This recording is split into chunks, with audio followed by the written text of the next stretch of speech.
to the CCI Grand River podcast. My name is Michelle Dyer, and thank you so much for listening and for watching. We are live. Yay, there we are. So if you have any questions, you can certainly ask on your social media platform. We are live today on all social media streams with the exception of YouTube. Thank you to BFL Canada. Risk insurance services specializing in condo insurance. The BFL Advantage is, in addition to protecting your investment, they offer access to their service team, providing depreciation reports, loss prevention services, and attendance at AGMs or board meetings to help explain condo insurance policy, claims process management, advice and advocacy, and flexible payment options. For more information, visit bflcanada.ca. So let's see who's brave enough to join me today in this live podcast. I'll let the guests introduce themselves, and we'll start with David Heska. Thank you, Michelle. Yeah, my name is David Heska, engineer at WSP. Happy to be here today. My role, I think, on this panel will be to share a bit of what I've seen from the engineering side and contractor side on live construction projects. And so I look forward to being part of this. Thank you, David. Stephen. Thank you, Michelle. Stephen Skolny from BFL Insurance. Happy to have everybody here to our office in Hamilton. We got to show the view. Like, check it. Yes, check it. yes. It is gorgeous. Michelle. How do you get work done in this building? Well, it's a very zen boardroom, so that's a good spot for our podcast. But BFL Insurance, happy to participate in this podcast with you. Hopefully we have some good discussion. We get some input from our viewers as well. I guess they're live as well, are they not? Yeah, they are. We'll have some very good discussion with you, insurance. And we welcome Jennifer. Jennifer Johnston with Sanderson Management as a condominium manager, and I'm here to talk about safety and security, I'm guessing, in condominiums. Well, you bring a vast of experience in health and safety within condominiums, because that's what you do. My perspective, I'm not just the hostess with the mostest. I also bring in a contractor perspective. I'm also a former property manager, so I can relate to what Jennifer might say today. So let's get right into it.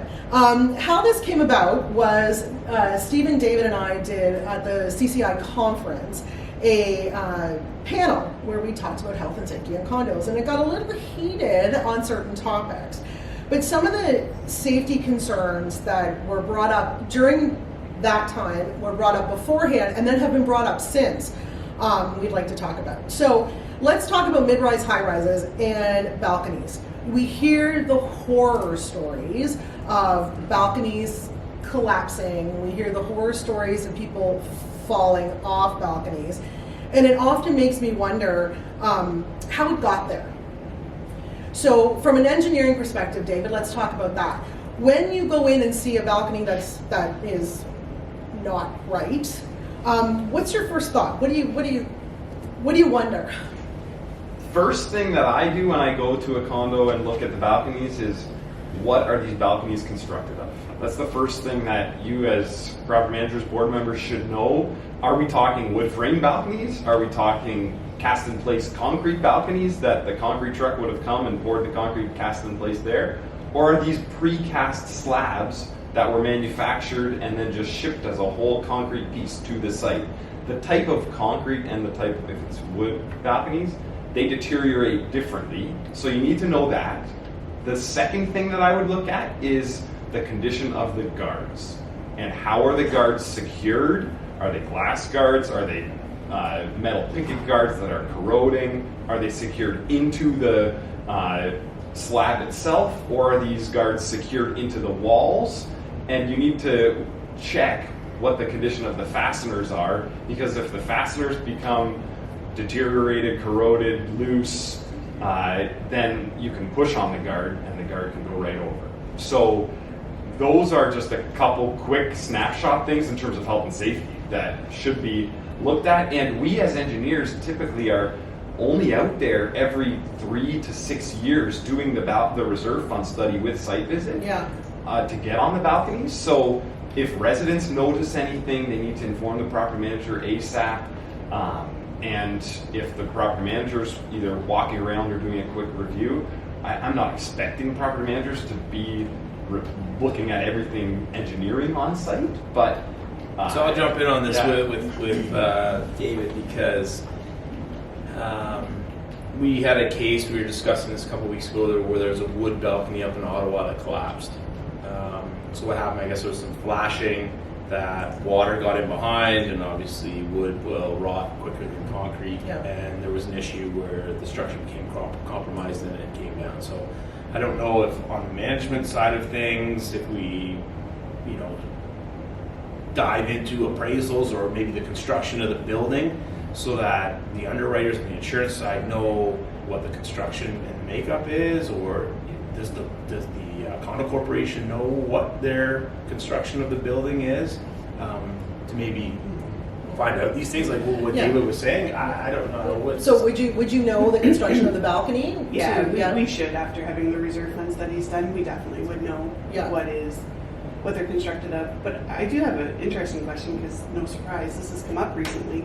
So I have a I've got a concrete balcony, and then I've got metal Guards. railing guards. Yes. But one has come unattached over at the side. I have had somebody out to look, and it is confirmed that the anchor is in the concrete. But the next step would be to pull in an engineer, to my understanding, to do a load test. yes. And would you explain what the load test would What does be? a load Yeah, test do? Yeah. the load testing, there are two different types of loads that can be applied, either a uniform load where it's continuous along pushing in on the balcony, or just a point load that's applied. And there's different requirements in the Ontario Building Code for what that needs to meet. So whenever a new condo is built, as part of that process, that third-party testing occurs. But it also occurs on balcony replacement projects where we replace Yeah. the guards, and as part of the kind of quality assurance, testing is done like that. So that testing can be done at any time, and the requirements of the Ontario Building Code are the same, whether it's a new or an older balcony. I would be remiss if I didn't say, what about the owner's responsibility? Because as a condominium owner, it is my responsibility to step out into that balcony and go, okay, wait a minute. A, do I have a boatload of stuff on there? And I mean a boat load of stuff. I've seen storage, motorcycles being stored on balconies. I've seen an overabundance of planters being stored on balconies. Oh wait, with I'm going to tons of stop dirt. you there on the planters. So a colleague of mine came, I don't know, we were somewhere, and he was telling me that he was back at home, and it was wintertime, or the fall, or something, these planters had died. So what they figured was, just out having a cigarette, he put the cigarette no. into the planter. Seen this. And he's like, I had no idea that Yep. they're combustible. And I said, well, how would you know unless you have done it before or talked to somebody that knows? So as a contractor working for Superb Group in Guelph, we have seen this many times. I saw this in my own yard. My own, not even joking, my own garden caught on fire last year. And it's in the soil, there's nutrients in the soils, there's nutrients and stuff in the mulch that can actually cause... And it's dry. And it's Dried out. dry, and then you put a cigarette in there and it starts to fizzle. Yeah. Mine was the sunlight reflecting off a rock, and it just hit the Magnifying glass. and The hit it Buzz just right, Lightyear. and it created this underlying smoke. I could smell it burning when I walked in. So yeah, people have to know that there are. Well, I guess so if think about anybody takes anything away from today, as far as the health and safety Don't goes, buy your from the cigarettes insurance in a side, planter. Take Yeah. the planters in the fall and dispose of them. And having said that, let's health and safety. Let's go into fire. So one of the biggest challenges Are we done with balconies though? Yeah, we're done with balconies. Yeah. We're done with balconies now. One of the biggest challenges where as a property manager, people, and Jennifer, you can probably attest to this, I have never been yelled at more, besides parking. That's another issue, another podcast. Other than when the fire tests were done in mid-rise and high-rise buildings. Because you are disturbing me with the amount of bells and whistles that are going off. You are, what do you mean? You're inconveniencing me by saying I have to be out of my home for the duration of the day. But these fire safety protocols are necessary in order to ensure that the building is compliant. So let's talk a little bit about that from an insurance perspective. If not even from insurance, let's start with the property management perspective. So if, as a property manager, you don't follow the yearly inspections and you don't get those fire suppressant programs and get all monitored and checked, and there's a fire, what happens to you? What happens to the condo board? What happens to the condo? What happens to the building? Absolutely, like liability all around. Liability first, and that would be the good story. That would be the good story. If it was just liability and nobody was hurt, that would be the good story. But an insurance perspective, without those fire tests and protocols, what happens? Is there anything that happens if there's a fire in the building? Even with them, is there anything that happens with the fire in the building? I don't know. Let's go to the insurance situation if there is a fire, or from the management side, doing like a risk assessment of the property to make sure that doors aren't barricaded shut, or lights in hallways are working, pull stations. Fire extinguishers tags have been updated and to date, so if somebody does need to use them, that they are in working order. I think it's just more the prevention side of things with regard to the fire, right? Like obviously you hear the situations where, you know, you've got a unit where there may be a hoarder, newspapers, and they smoke, and then that's where the fire comes. Hopefully, most of the fire-resistant buildings, I think, are sprinklered. So they'll have the fire suppression system. Yeah. Does that impact your insurance appraisals? And well, the appraisals are separate. So the appraisal is just basically going to tell us the value of the building. It's going to tell us the construction details, whether it's wood frame or concrete, or what the roof is made of, whether it's sprinklered or unsprinkled, number of stories, number of elevators, just the details that make up the construction of the building. does it cost more if you live in a building that's not sprinklered versus a building that is sprinklered? Yes, Insurance From an insurance perspective. So that's why the underwriters at the insurance companies want applications or information on the property so that they can rate the risk. And that's where your premium is derived, is the building sprinklered? Is it made of wood? Is it concrete? Concrete obviously doesn't burn, wood does, so you're paying a higher rate for a wood frame property. Then you get into the roof. Has the roof been updated? Is it older shingles? Is there potential for leak? How do we go back to the fire side of it? Our colleagues out west in Vancouver, they do have a lot of lumber and timber out there, so they are building, 6-story buildings. I think there's it's coming here, the laminated timber.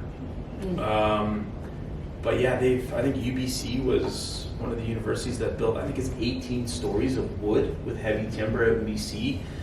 So it's a different market out there, but yeah, just, the appraisal tells us what the value of the building is. It tells us what it's made of, but as far as if it's sprinklered, and then the insurance companies with that appraisal will be able to determine the rate to charge.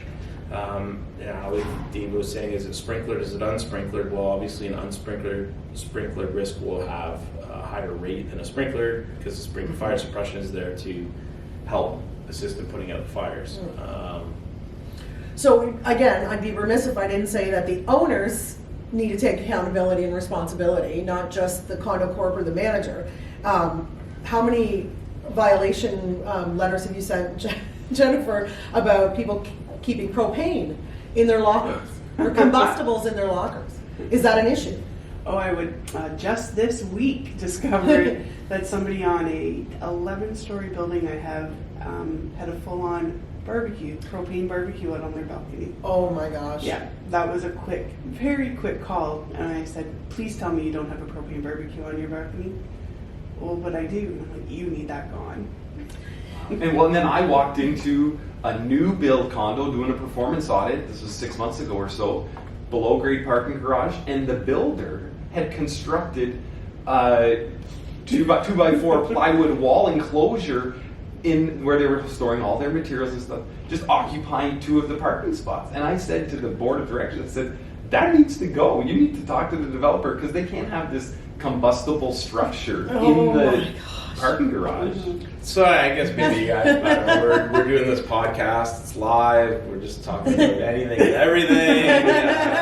Squirrels are running around the boardroom right now. I don't Why? know. What do you mean? That's a whole big thing. That's a fire. That is a concern from a health and safety perspective in a condominium.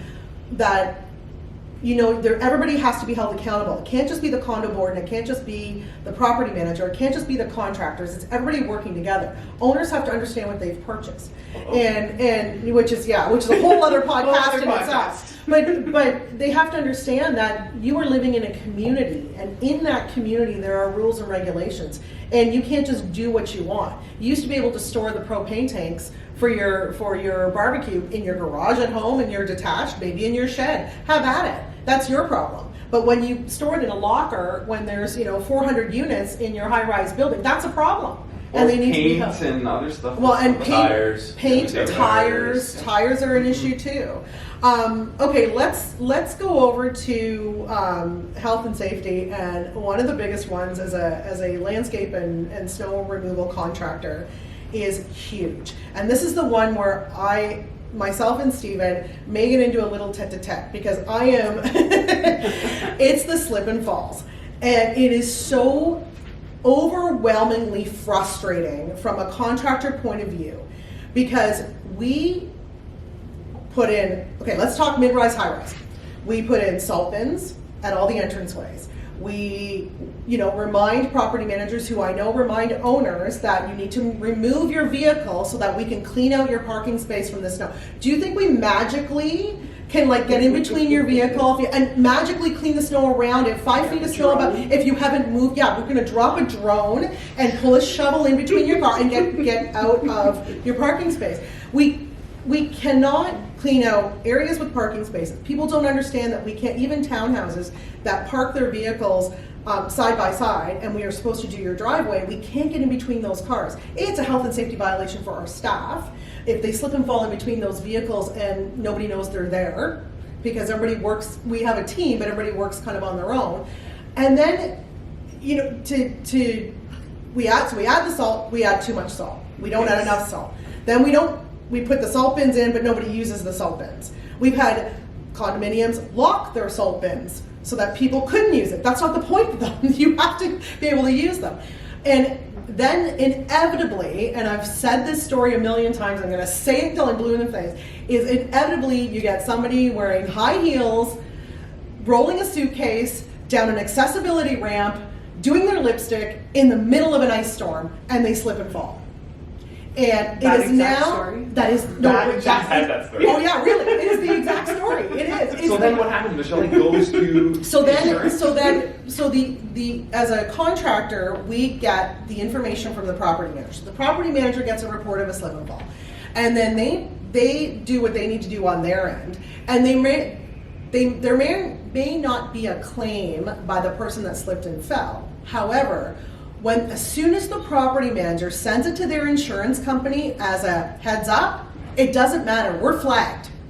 As a contractor, it's flagged.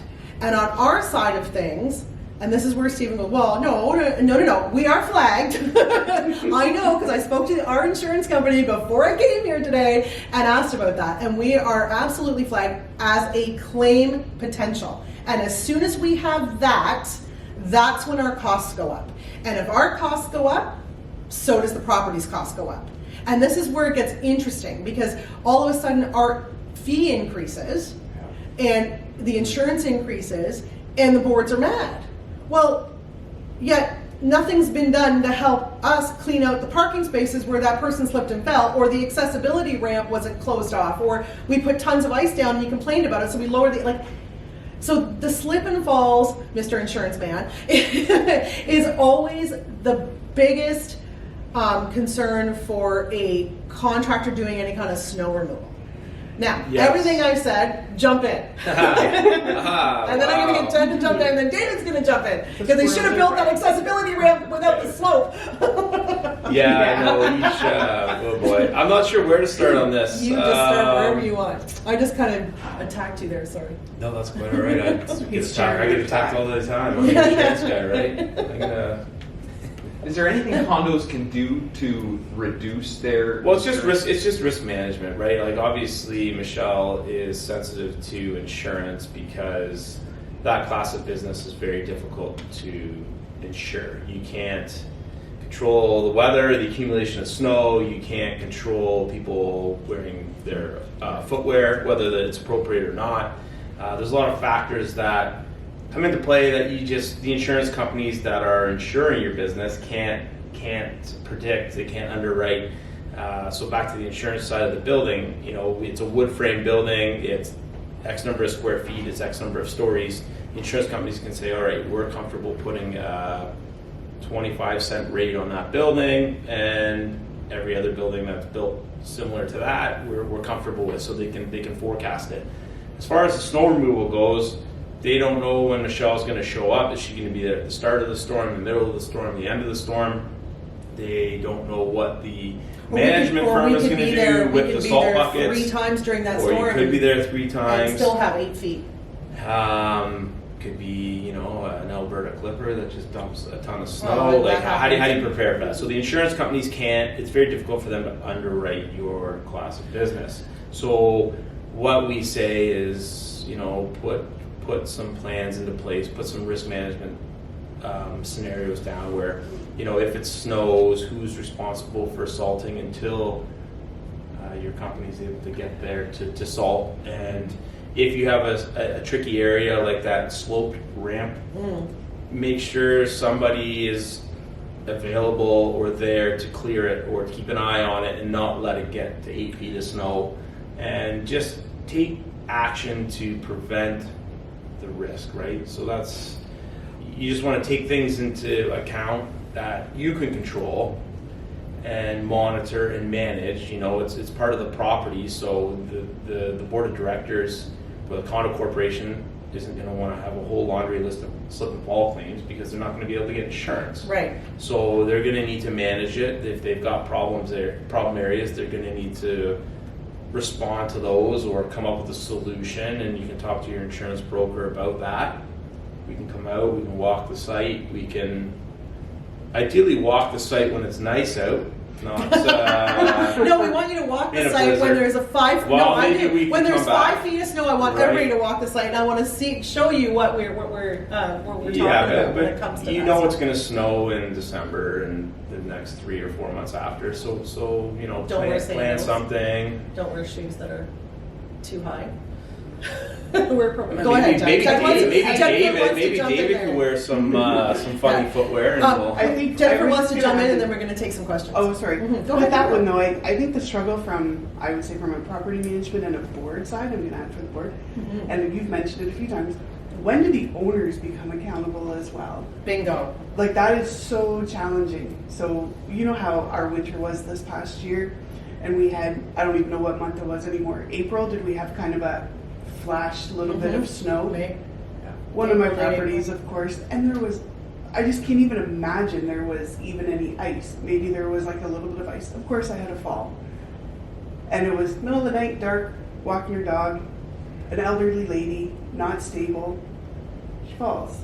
Well, what are you doing? Yeah, so that's going to go to the courts, and the courts are going to be like, they're going to review it, and they're going to take No, it's all not the going to go to the information. courts. Don't tell me it's going to go to the courts. Before it gets to the courts, It's going to affect insurance for the property. No. It's not even that. It's good. You're absolutely sorry, Jen. You're absolutely right. It is going to affect all that stuff. But before, it's not going to get to the court because the insurance company is going to turn around and say, here's $10,000, and they're going to pay them off. And that's yes, it does. Don't tell me it doesn't. Yes, it does. They're going to pay them off, and then you're going to see the. I will just say insurance companies I need to have get very, very No. insurance companies have very, very good lawyers, and they're going to do everything they can to not, they're not just going to hand out money. It's not the U.S. Oh, I disagree. But if Glad there we're is, not at the U.S. point yet. Yeah. I think one of the things that actually Stephen, you had said, which applies to the whole health and safety discussion, is risk mitigation. Yeah. We started with balconies. What's the goal? The goal is to mitigate the risk and reduce the Make it risk that safe. there's something wrong with concrete falling off or the deterioration of the wood structure or the fasteners. so piggyback on that, Michelle, and just say, the slip and fall, the snow removal, like you just have to mitigate it. If it snows, make sure you're doing everything you can to call the landscaping company. You're salting. You're doing what you can. Stuff's gonna happen. That's why you buy insurance. A freak or fluke accident can happen with something. Yeah. But it'll happen anywhere, anytime. That's why it's an accident, right? It's unavoidable. And I agree. That's why we have insurance. But when the insurance companies are just not holding an owner responsible who is walking down an accessibility ramp wearing high heels, and like I have it on I camera. can't speak to that. I can't speak to that. So why are you paying them off? Like why not hold them accountable? And I guess it's easier or less challenging and less cost to just give them whatever their money for physio or whatever they need. Add that to your list of podcasts. Yeah. We'll get an insurance company. All right, we'll get a claims team. We'll be shall against the insurance. No, I'm not against them. I just want to work together. I want to work together. Apparently we have questions. So do we want to read out some questions? Sure. So we have someone asking, seeing some condos have issues with insurance renewals because they need to update the electrical infrastructure servicing the units. So not sure if any of you have had any experience and want to discuss the best way to address this. We had that come up. We at the had that conference, at the conference, and that became quite an interesting conversation. So let's start with insurance. Your insurance? No, poor Stephen on the hot seat. Like By the way, this is his office, and he's so graceful. We're never invited back. Never coming back again. Just you, Michelle. I was going to say everybody else is welcome. Michelle, no. There's a lock on the door. No Michelle's allowed. Do you care, Stephen, in your assessment whether it's breakers or old fuses? Loaded question. The insurance companies are just knob and tube. You care. It's that. Still. Yeah, like there's some issues with aluminum wiring and it not being pigtailed, I think is the term, where an electrician will need to come in if the building does have aluminum wiring and it'll need to be pigtailed. It needed to be tied off. I guess there's some issue where it can fuse with the copper or the metal in the boxes and arc, and cause a spark and a fire and so on and so forth. So we've been hearing a lot of that lately, just with regard to the COPE. We call it COPE, C-O-P-E, construction, occupancy, protection, and exposure. That's what the underwriters are rating the risk on. So this is under the C, the construction piece, where the construction is, I guess, of not best in class material, which is maybe copper, which everybody likes. So this is kind of becoming an issue with older buildings and Older if you want to use fuses and the fuses are being appropriately used, they've been used for the last 30 years, they're not causing an issue, making sure you're using the right fuse and the right... So I think that the incident that was brought up during the conference was the fact that the insurance company had said that if they didn't replace these particular electrical panels in everybody's home or in individual units, that they will no longer insure the property. So but those elements were not common elements; they were owned by the individual unit owners. So how does the so then we have problems with that because obviously it's just up and down a hill. The underwriters are coming back to us and they're saying, okay, as the broker, this is your client. They have older electrical. We either can't insure the risk or we can insure the risk, and they may need to, it's just painting the picture of the story to the insurance company, like take the insurance company out to the site or have a conversation just to let them know what's going on. It's very up and down the hill with the insurance company saying we're not insuring fuses or we're not insuring buildings with aluminum wiring, but there are stories that the broker can tell to the insurance company and say, listen, well, they're going to pigtail the aluminum, that's going to solve that problem. Or this is what the plan's going to be with regard to the electrical circuit breakers. Right? I get that, but in this case, it was. There's a disconnect somewhere. Somebody's not having the conversation, or it's Or the insurance company has done all that and said, no, these need to be replaced, and people are coming in and replacing it. But in this case, at the conference, the board members said that there were owners that refused to have it done. So now they're going into legal mitigation, right? So that becomes a whole other thing. But somebody brought up the very, very valid point that it's okay to use old stuff if the risk management, if the risk was less. But as a fellow condo owner, if I found out that I replaced my electrical box to make sure everybody was safe, and you're not, you and I are gonna have words. Yeah, for sure. Well, Because we have you- issues in some of the buildings. Obviously, the townhome properties are obviously a little more risky with regard to being wood frame. We call them, stick. It's wood. It's combustible. Older electrical systems or plumbing or whatever it might be. And how does the property manager or how does the insurance broker or how does the insurance company get into that unit or force that unit owner to make the changes? So again, it's just kind of Get to the complex. legal. It gets to the legal. It starts It getting- totally it becomes gets very to the legal. complex Yeah, as we go further into the story, Yeah. right? Okay. So it starts. We have 2 more questions. All right, go. How do you manage owner expectations re snow and ice removal? Jennifer. I don't know. If anyone knows, let me know.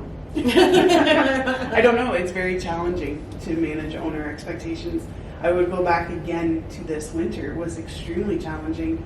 I had a townhouse complex that was angry because even though the city said, please stay home, they weren't able to get everything plowed. But owners were mad and calling because they couldn't get out of their driveways and through the drive-throughs, like throughout the complex. I really, that's a great question. I have no idea how to manage it. People don't seem to. Can you just tell them we live in Canada and it snows and Well, I would love to be able to say that.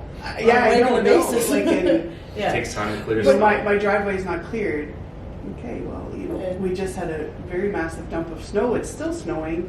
Yeah. Our contractor's not out yet. Neither are all of the homeowners in detached houses down Exactly. the street.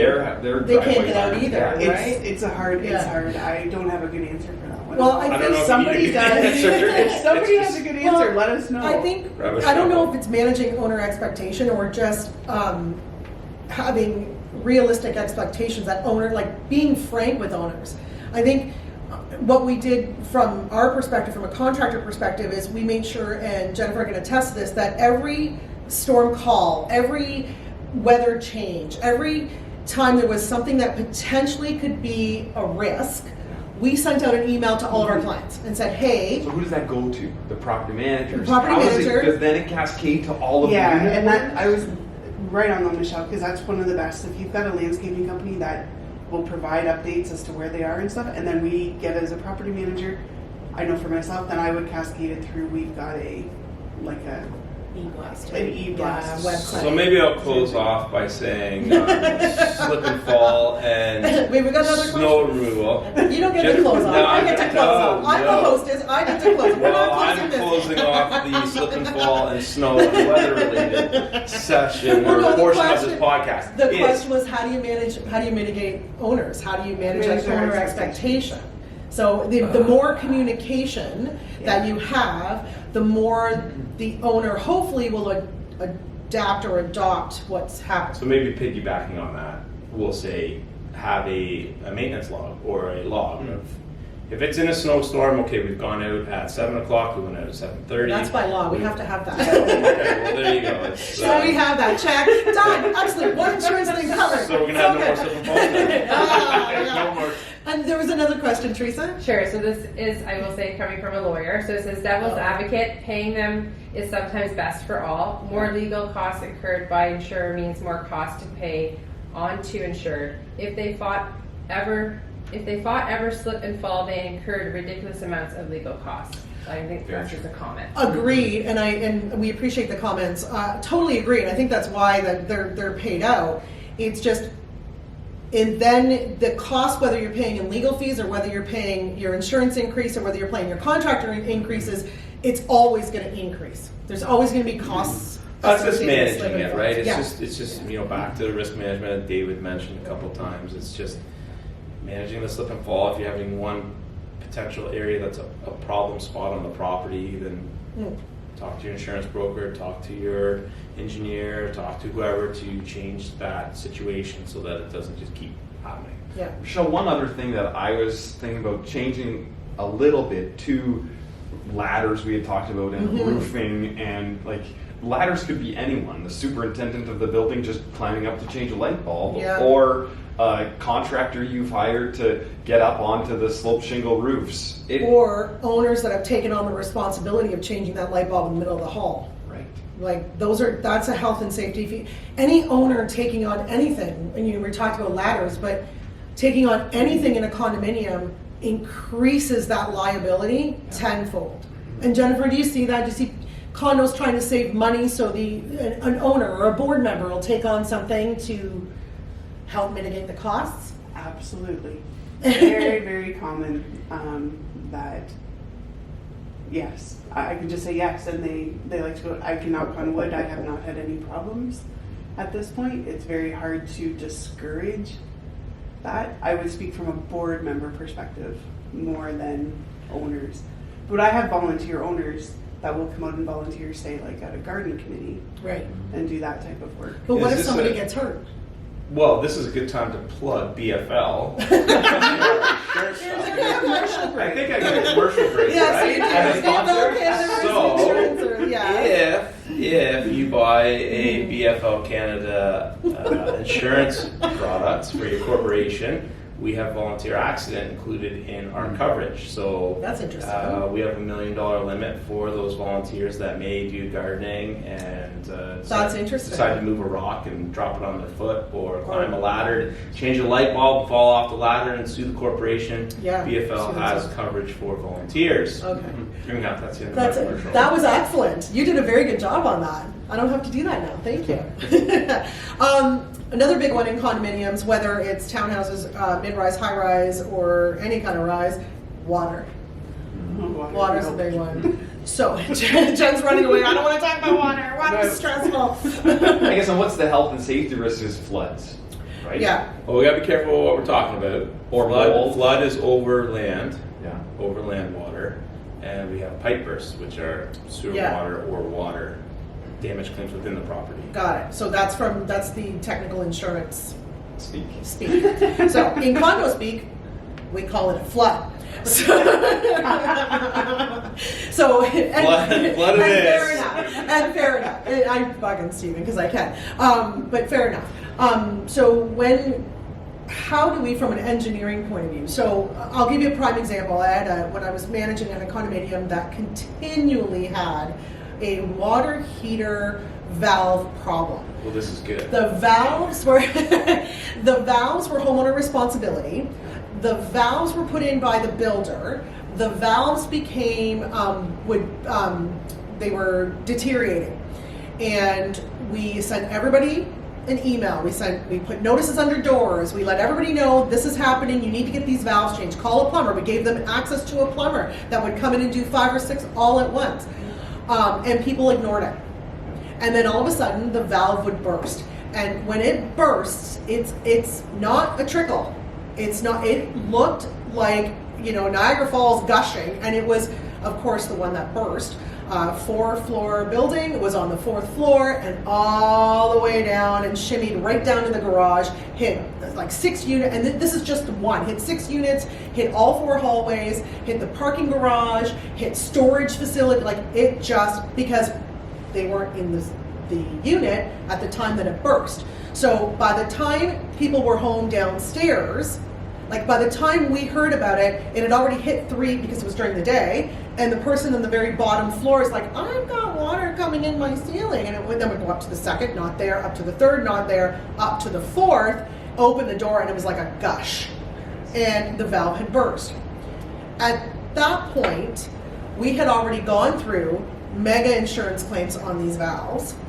We had already sent out a notice to all the owners to say we're no longer going through the corporation's insurance. If your valve burst, you're paying for everything. It's on you. And you're going to have to call your own insurance.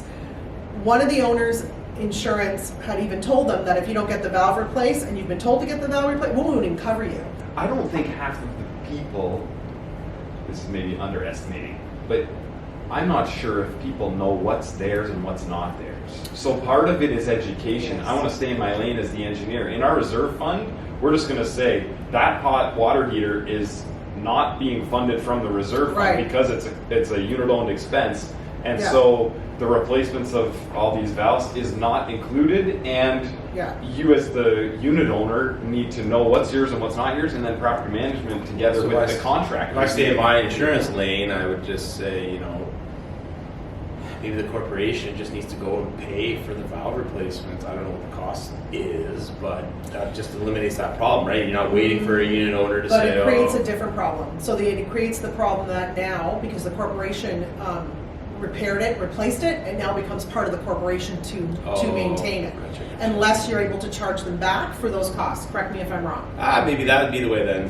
I would You agree. charge Yeah, back. that's true. But Charge it but back. I think it's valid, very valid point, because if they are that much of a problem, Yeah. and you're racking up more and more. Yeah. It Your may claims are be a getting way bigger, to your insurance go. premiums are going up, Because so there's you have so- to stop it and just say, let's just fix the problem. So after and that, then do the charge back. And you start building, then you Yeah. build it into your budget, to Yeah. your reserve fund. It's a little studies. bit So like after the that- like dryer vents, cleaning them out. Yeah. Like sometimes that's on the outside of the building, and you yeah. have to. Oh, have we'll the get into that one in a swing second. Let's finish this one off. So actually, and let's fast forward.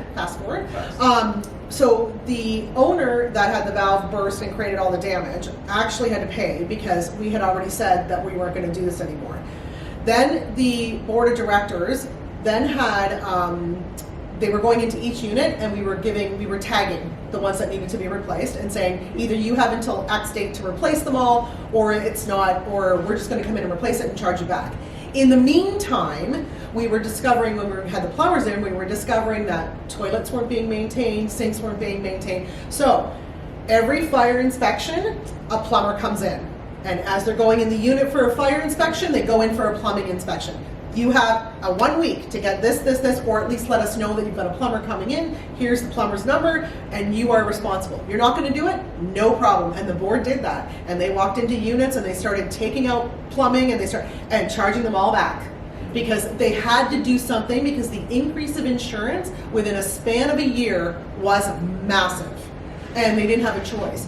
And the owners at the AGM agreed to have this done, so they were all in compliance. So the owners that unfortunately didn't attend the AGM had a bit of a problem with all of this. There were arguments back and forth. The board didn't care. The board was on it saying, no, we're done. Then we have to do this. And it worked out. And since then, as far as I know, it's been a few years and they do it every year and it's worked out great. That's a good way to do it, to tie it in with the fire inspection, because you're already in the unit, for sure. We're solving all problems today. So let's go to dryer vents. We already talked about fire prevention, but townhouses and dryer vents, or even mid-rises have the dryer vents out there. And dryer vents can be really hinky in a building, even in towns, as you well know. Yes. They can snake and shed out snake. Yeah, they can. So Jennifer, with your condos, do you have somebody come in and do the dryer vent cleaning for these condos, or are you owners responsible? The owners are responsible. What if they don't So, do it? Again, nothing's happened yet. Oh my gosh. That stresses me out, you know that?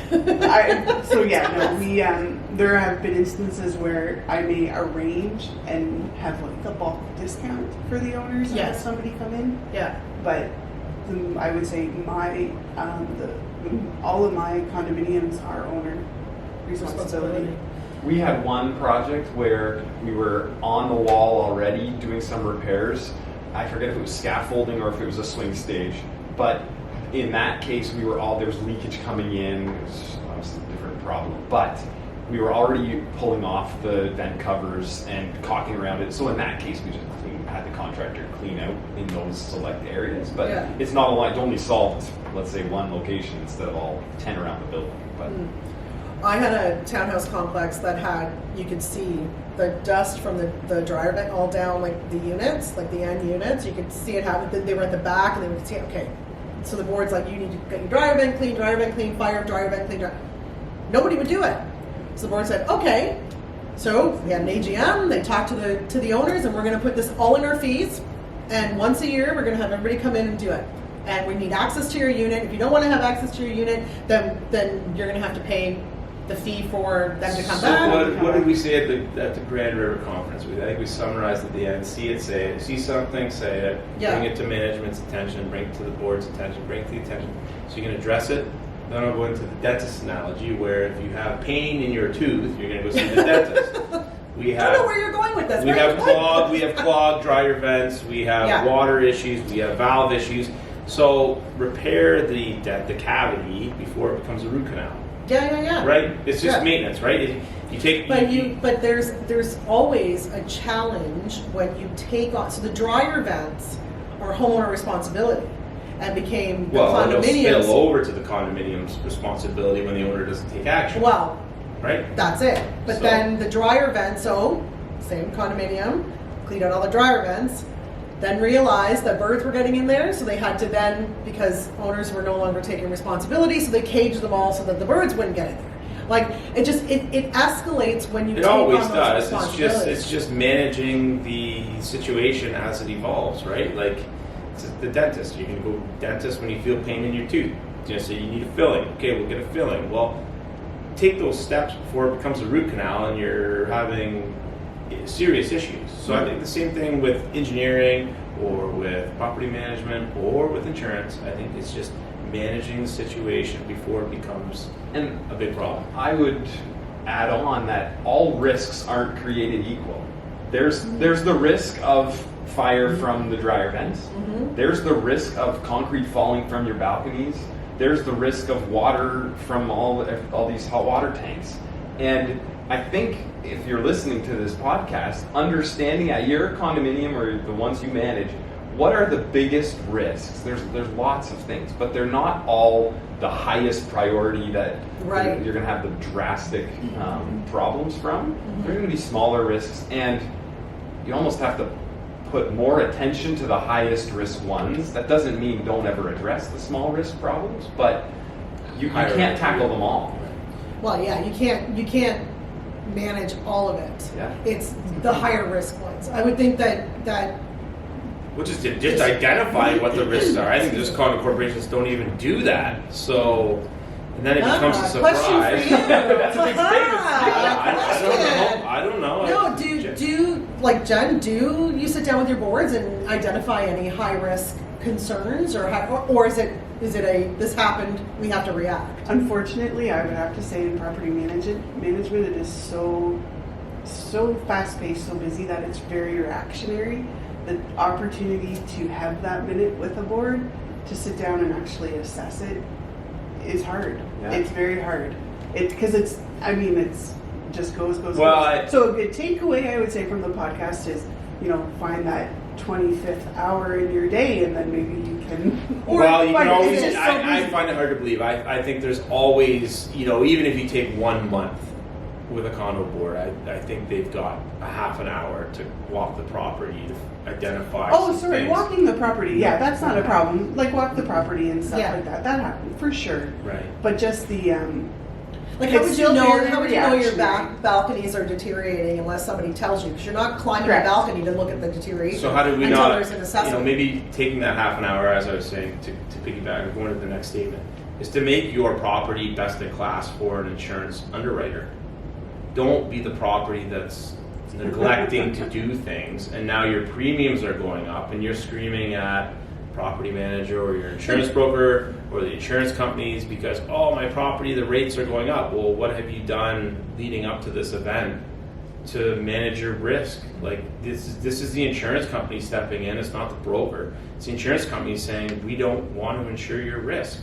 We don't like your property. You haven't taken the steps to manage that, to make this a risk we want to Well, insure. but Or the that's- rates go up. And then it's like, okay, well, you had time to do this. Your rates are now doubling. Your deductibles are $100,000. Yeah. Don't let it get to that. Yeah. Just to clarify though, when I say so, it is very reactionary, but we don't. I would say myself. I'll speak for myself. I don't go looking for problems necessarily. What will happen is those problems will happen, and I think, like Michelle said, so she had issues with water. Yep. Then she had issues with Dryer. notice. So it wasn't something that the board just sat down and said, "Oh, let's look at what some of our high risks could be." Yeah. It's things happened, which then precipitated Sure. Yes. going And and to any- assessing the risk. To any engineers, my colleagues out there watching this podcast, I think it's important for us to know that we can't expect every resident, property manager, contractor to be the expert in these topics. So they might not know why the balcony guards are deteriorated, loose, concrete's falling. And I think part of our responsibility to educate and to communicate with the property managers and board members to say, listen, let's not just reactionary when the concrete falls react, but let's do an assessment to determine what preventative steps can be taken, almost, Stephen, along what you were just saying. Yeah.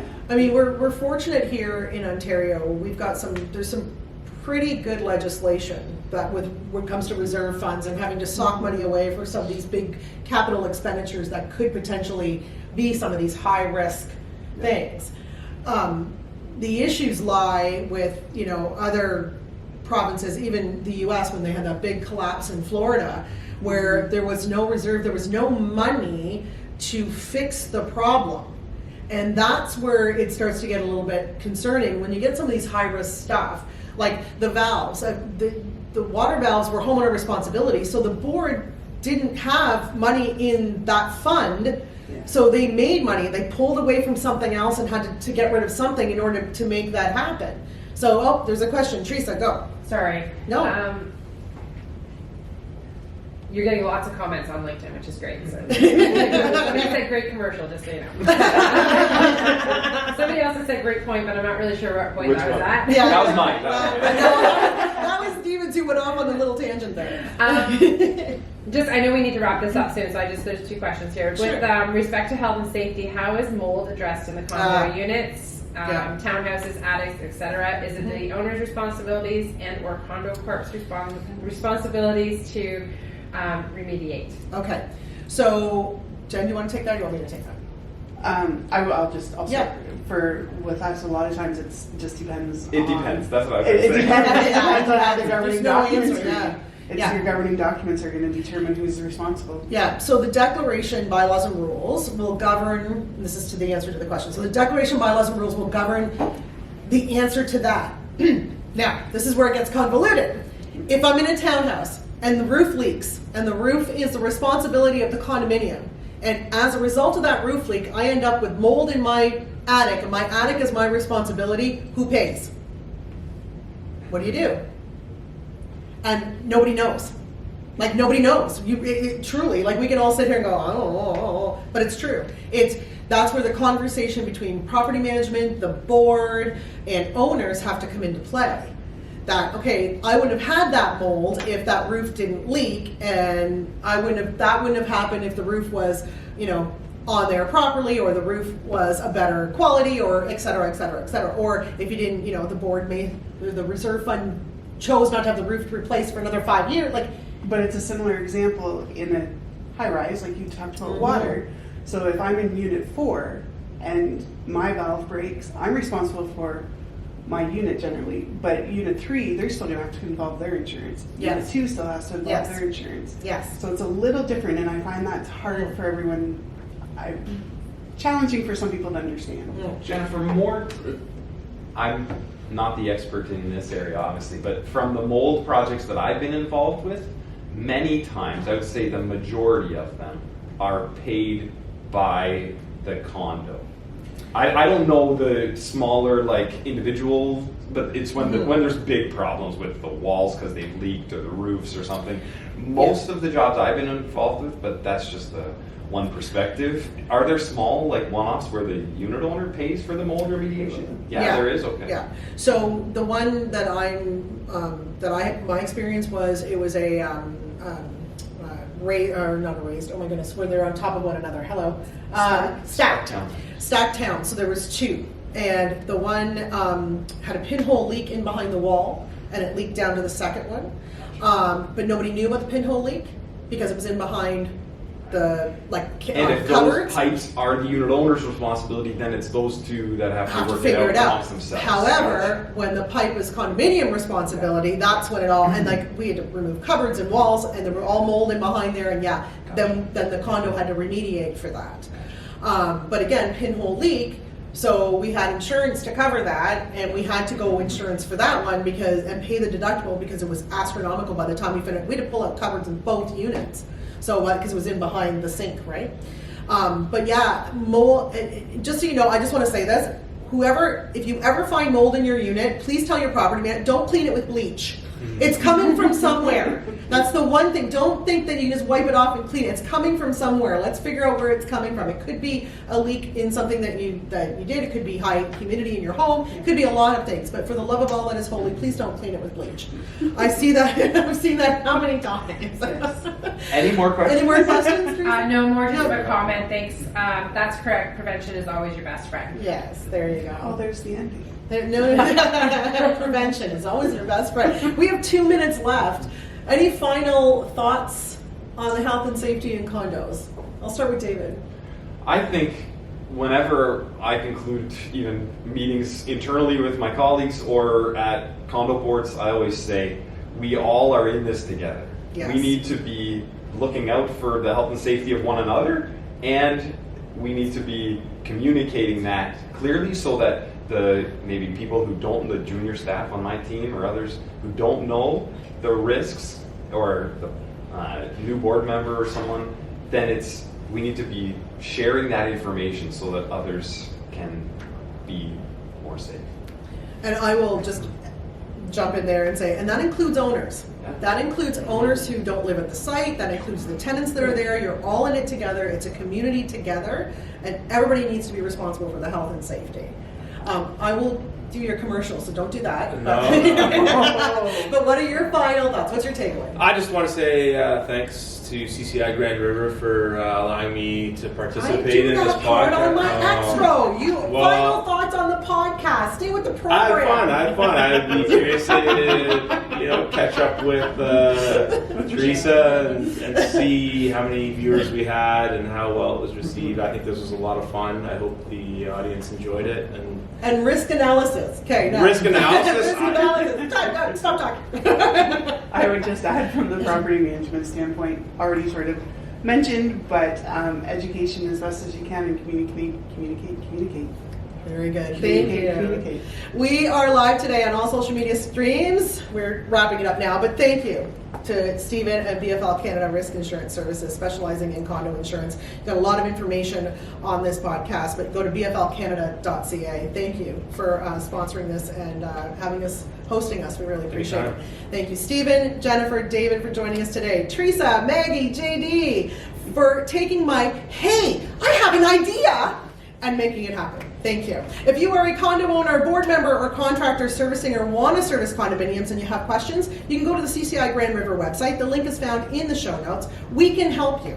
As well, you'll be able to find the link to all of our socials in those show notes as well. If you've enjoyed this episode, support the podcast, which will air later, by sharing it with others on your socials and leaving a rating and review. Now look, if you didn't enjoy it, that's okay. We'd like to hear why and welcome suggestions on how we can make it better. My name is Michelle Dyer, and until next time, thanks for listening and thanks for watching.